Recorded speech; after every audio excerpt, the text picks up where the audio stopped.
t'ai déjà demandé pourquoi le marché va chercher ton stop avant de partir dans ton sens? La réponse, c'est la liquidité.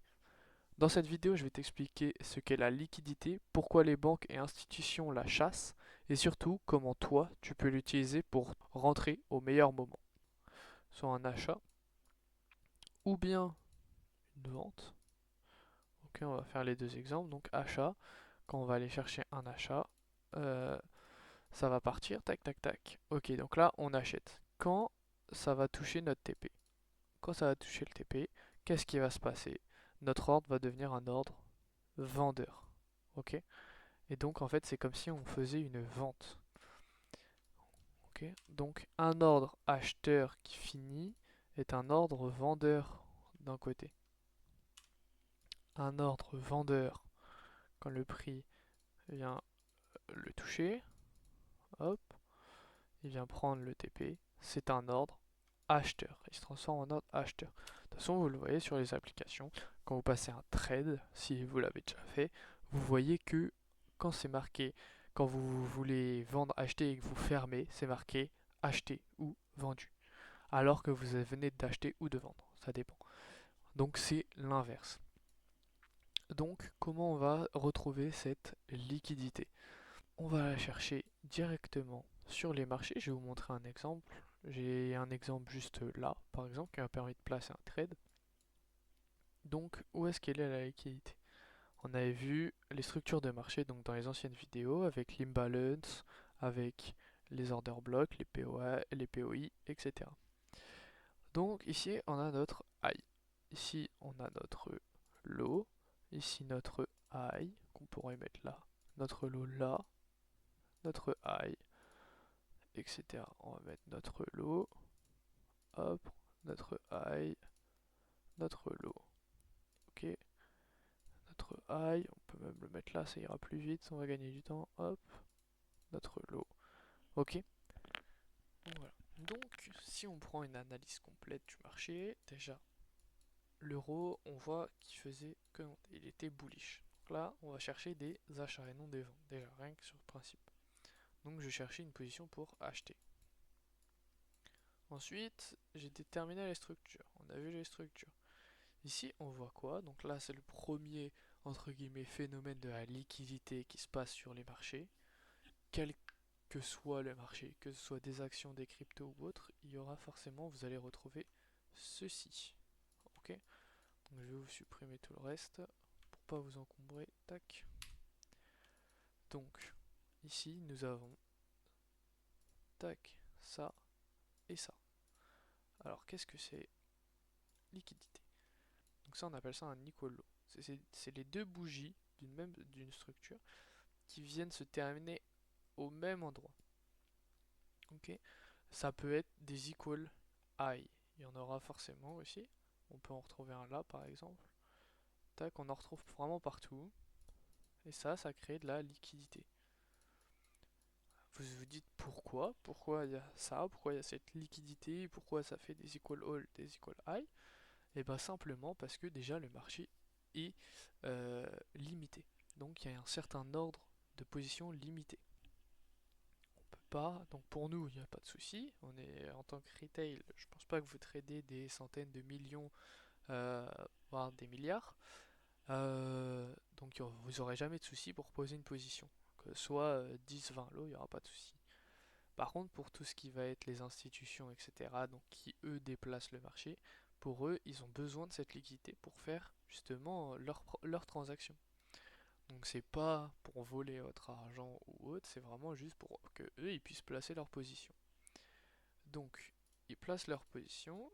Donc imaginons on est un retail, que ce soit des banques, ça peut être votre banque, quelle qu'elle soit ou autre, qui utilise votre argent pour trader et donc qui place des ordres sur le marché. Ok. Donc là, hop, c'est ce qu'on vient faire. Donc là, on peut imaginer que sur cette position, tac, il y ait des centaines et des centaines et des centaines de positions, comme celle-ci. Ok? Alors, vous allez me dire pourquoi? Parce qu'on a du coup, comment trade d'autres personnes qui savent pas trader? Ils traînent via des ranges. On avait vu les ranges. Donc, hop, hop, Donc là c'est dans un range, et là ils se disent quoi? Alors il y a les supports, les résistances, donc ils se disent que, je sais plus lequel est lequel, le support ou la résistance, mais bon, peu importe. Le support et la résistance, donc si, imaginons ici on va mettre support, hop, ici on va mettre résistance, tac, support résistance on va dire, et là on verra. Et là ils voient, ils testent, et là soit ils achètent, soit ils vendent. Donc là c'est 50-50, soit ils vont venir acheter, soit ils vont vendre, je sais pas comment ils déterminent. Et ils y vont. Voilà, soit ils achètent, soit ils vendent dans les deux sens, et puis bonne chance. Donc ils laissent des trucs comme ça, ils laissent position comme ça, ou alors ils en mettent un de chaque côté, et bref, peu importe, mais c'est un peu ça le principe. Donc là, ici, on peut imaginer des millions de positions qui sont en attente. Donc qu'est-ce que le marché va faire?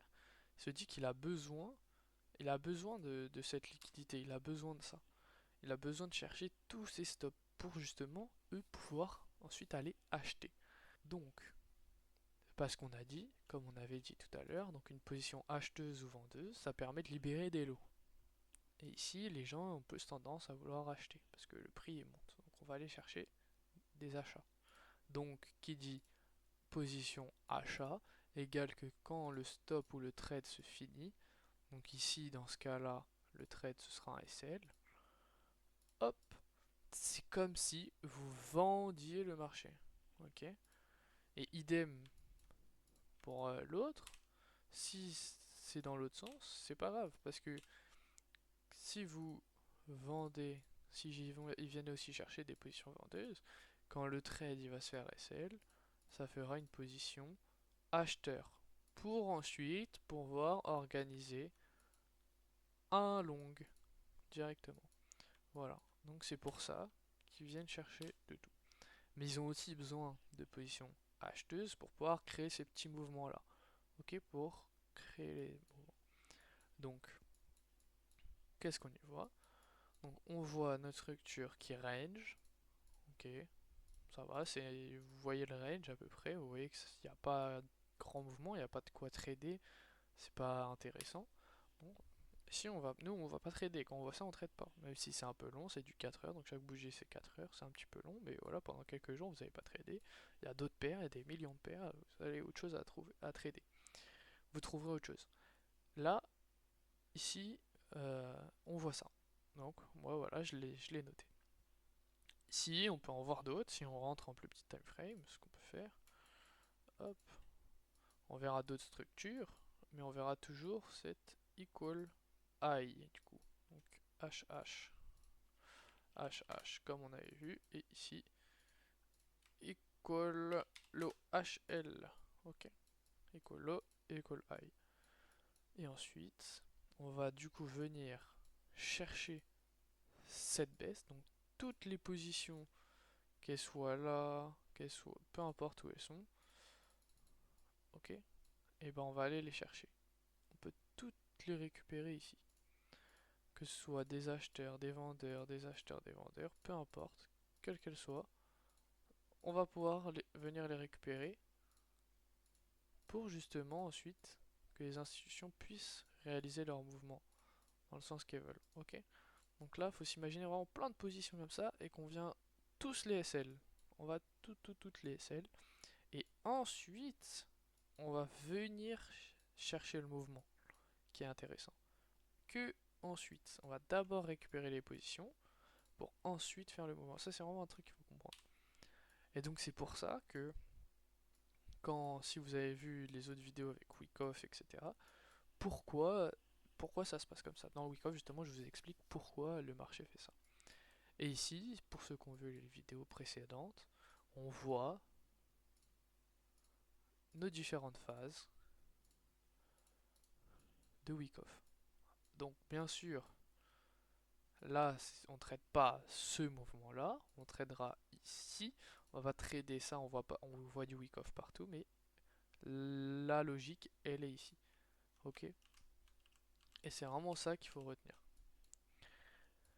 Donc ensuite, on peut analyser le trade si vous voulez. Donc, ici, on avait vu notre baisse. Ici, moi, je sais que le marché il est bullish.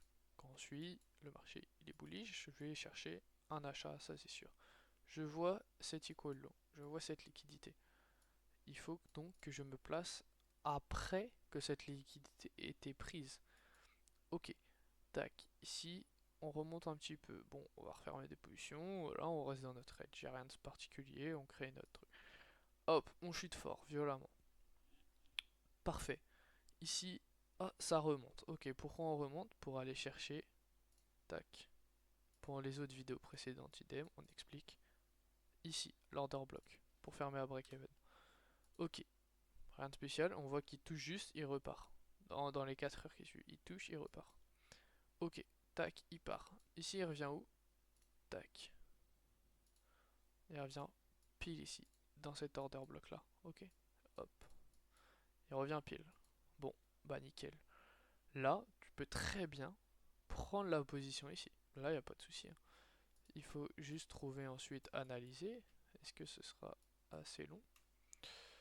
Je pense que ça va être trop short. Ouais, je pourrais pas aller 15 peut-être. Hop. Toi, tu t'attends à un retracement. Tu sais qu'il va venir chercher cet order block là. Ok, bah là, il faut que tu trouves confirmation. Est-ce qu'on a le week off? Est-ce qu'on a, etc. Écoute, ça, on n'a pas vraiment de confirmation. On n'est pas à 100%.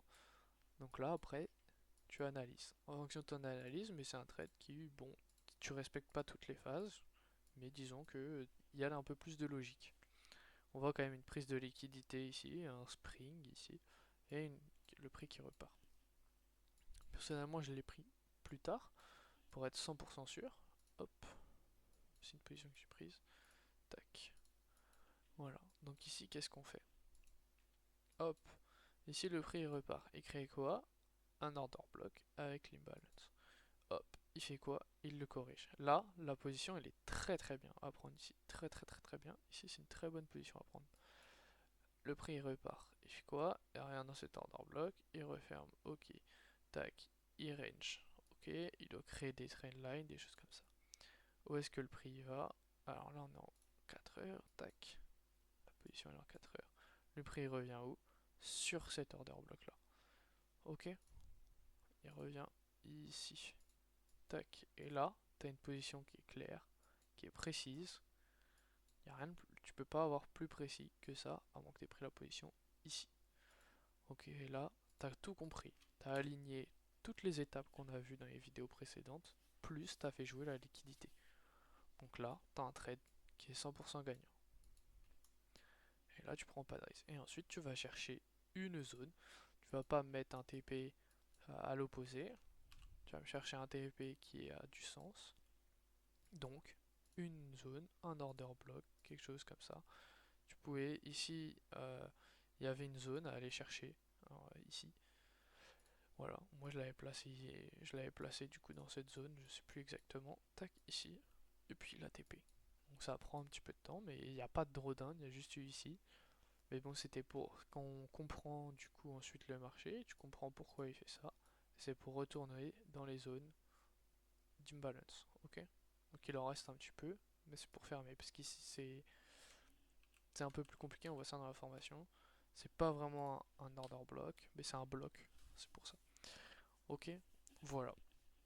Donc maintenant quand on reprend la liquidité, du coup les equal low, du coup quand on reprend la liquidité, on a les equal high, les equal low qu'on a vu, on a des trend lines de liquidité. Voilà, moi c'est ce que de plus en plus j'avais du mal beaucoup avec les trend lines de liquidité. Maintenant je commence à les amener.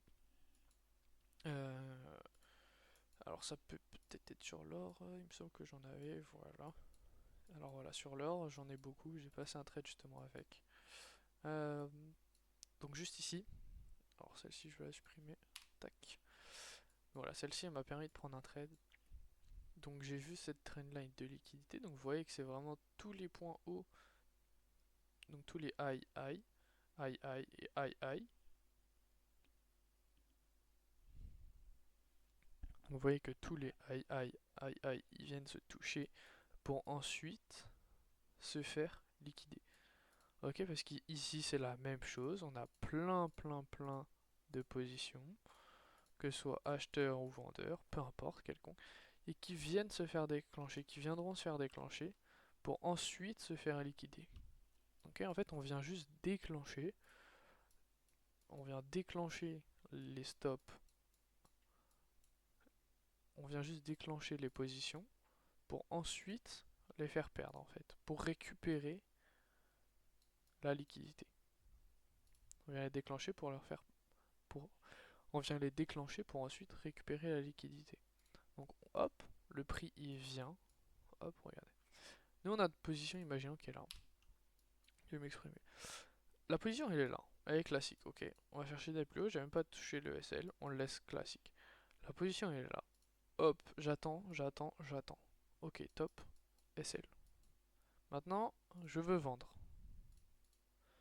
Ok, tac, je touche pas le SL, nickel. Je vais chercher un point, rien que lui, le plus proche. Ok. Donc la position est vraiment pas intéressante. Du 2 pour 45, c'est pas intéressant, mais imaginons. Donc je viens le chercher. Tac.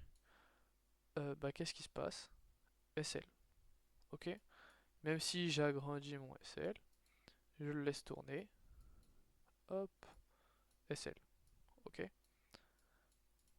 Donc c'est pour récupérer la liquidité. Je sais pas si vous avez compris. Ici c'est pareil. Que tu vendes ou que tu achètes. Donc tu vends. Tu vas chercher un point plus bas. Tac. Tu laisses tourner. SL. Hop. Tu essayes d'acheter. Tac. Ça touche, donc ça te déclenche ici. Hop. SL. Voilà. C'est ça le principe de la liquidité. On peut regarder la trendline qu'on avait pris juste avant l'exemple. Donc là, tu as ta position. Tac, super, t'achètes. SL. Pourquoi? Et si c'est pas, voilà, c'est pas comme ça, hop, t'as tout ça de marge. Donc là, tu prends forcément SL, ok? Si tu vends, disons, admettons, tu vends là, donc tu vas chercher des plus bas, tu t'arrêtes pas à un point, hein, tu fais pas du un point, donc tu vas chercher un peu plus bas, hop, je prends celui qui est le plus bas, SL, ok? C'est vraiment comme ça que ça fonctionne, la liquidité. C'est pas pour vous faire perdre de l'argent, c'est vraiment uniquement pour récupérer des ordres, des positions, pour qu'ensuite eux ils puissent avancer. Ok. Ensuite, du coup, euh, on peut utiliser, du coup, comme on a montré, la liquidité. Bon, ça, c'est ok. Les erreurs fréquentes qu'on peut retrouver, ce sera de ne pas valider cette liquidité avec un order block ou une structure. Donc, comme je vous ai dit, la liquidité, c'est pas une façon de prendre un trade. Là, il y a tout un schéma en dehors. Ici, il y a la liquidité qui me permet de savoir qu'on va venir récupérer. J'ai l'order block aussi. J'ai la structure du marché. J'achète pendant un achat. Je vends pas pendant que le marché il est bearish. Ici, je trouve ma manipulation en plus petite time frame. Je rentre dans le graphique, je vois la manipulation. J'attends un retour sur l'order block. Il n'y a pas que la liquidité. Il faut bien imbriquer tous les concepts. Si vous prenez que un concept, vous ne serez jamais rentable. Vous aurez une base, mais ce ne sera pas rentable. Ok. Et entrez pas trop tôt dans les trades, attendez bien la confirmation. C'est très important. Attendez cette confirmation. Du coup, en résumé, la liquidité, c'est l'essence du marché. Les institutions, elles les chassent, puis donnent la direction réelle. Donc ton rôle, c'est d'attendre la chasse et d'entrer avec la smart money. Ok? Donc de vraiment attendre la fin du mouvement. À chaque fois, si tu regardes, j'achète pas ici. J'achète ici. J'achète dans un second temps. J'achète jamais dans le premier mouvement. Ok? C'est très important de comprendre comment ça se déplace, comment ça fonctionne. Mais vraiment, utilise, regarde, fais du démo, fais du backtest, fais beaucoup de backtest. Juste ici, tu peux faire du backtest. Voilà, tu viens, tu te poses à un endroit et tu backtestes. Et tu laisses tourner, et tu vois ton analyse, tu fais ton analyse et tu vois. Ok? ok? Très très très important. Ça va vachement t'aider. Euh, et du coup, hop, tu analyses tout et tu prends pas que en compte la liquidité. Et tu attends la confirmation, tu confirmes avec tous les éléments, order block, imbalance, liquidité, structure, tout. Tu descends en time frame, tu fais tout et ensuite tu prends ton trade. Et si c'est trop tard, c'est pas grave, il y a d'autres paires, il y a d'autres trades, c'est pas grave. Ok. Et ensuite, bah, si tu veux regarder d'autres vidéos, n'hésite pas. Tout est sur la chaîne. Il y a le groupe Discord qui est disponible où on peut t'aider dessus. Les cours particuliers ainsi que du coup la formation. Et puis mets un petit commentaire si tu veux que je te fasse un petit trade récap en direct.